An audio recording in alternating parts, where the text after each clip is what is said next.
Medinet Habu je jeden z najmocnejších, najposvetnejších a historicky najbohatších chrámových komplexov v celom Egypte.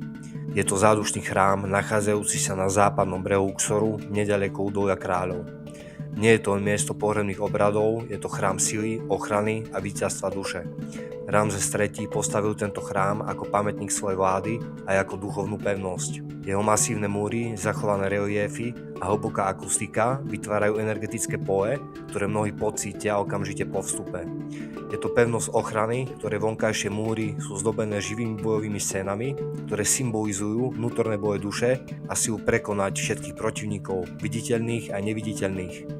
Je to miesto iniciácie, o ktorom mnohí hovoria, že sa tu nachádzajú rezonančné iniciačné komory, kde duchovní vodcovia a faraóni vstupovali do zmenených stavov vedomia, aby prijali vyššie vedenie. Je to miesto integrácie tieňa. Na rozdiel od chrámov zameraných len na svetlo, je Medinet Habu miestom, kde sa stretávaš so svojou vnútornou vojnou, svojim ohňom a vychádza z nej znovu zrodený.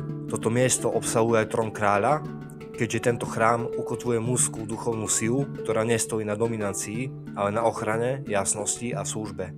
Niektorí tvrdia, že práve v tichu tohto chrámu sa im vyjasnila ich životná cesta, poslanie duše alebo ďalší krok.